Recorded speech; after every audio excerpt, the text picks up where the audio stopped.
দেখুন, অনেকে বলছেন, আমাকে না, যারা একটু শরীর প্রদর্শন করে, ন্যাভেল ক্লিভেজ দেখায়, তাদের নিয়ে অনেকে বলছেন যে তারা নাকি অশ্লীল ভিডিও বানাচ্ছেন, তারা নোংরা করছেন সমাজকে। তো আমি বলি, এই সেঞ্চুরিতে দাঁড়িয়ে এটুকু দেখলে যদি কারোর মনে হয় অশ্লীল, তাহলে তারা দেখবেন না।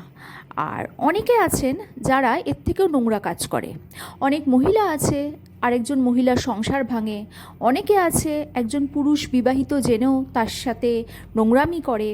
অনেক মহিলা আছে স্বামী বেঁচে থাকাকালীন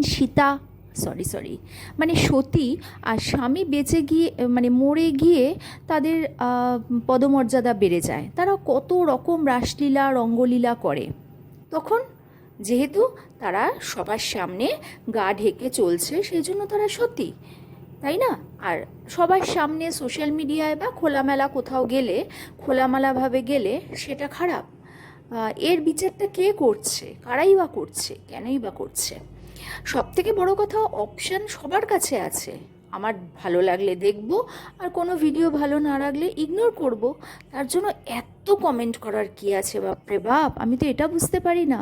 হয় আমি দেখব না, বা দেখে নোংরা কমেন্ট করব না।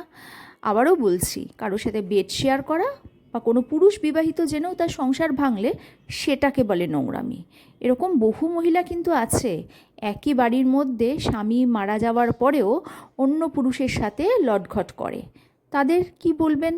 আগে এগুলো একটু দেখুন, হ্যাঁ, তারপর অন্যর দিকে আঙুল তুলবেন। আর যারা বলছেন তাদের আবারও বলছি, ইগনোর অপশন সবার কাছে আছে। আমি নির্লজ্জ, আমি বেহায়া, আমার কোনো লজ্জা নেই। আর বিশ্বাস করুন, এই লজ্জাকে খুঁজে খুঁজে আমি ক্লান্ত। আমি বহু জায়গায় লজ্জাকে খুঁজেছি, লজ্জা ধরা দিচ্ছে না। কোথায় পাবো বলতে পারে?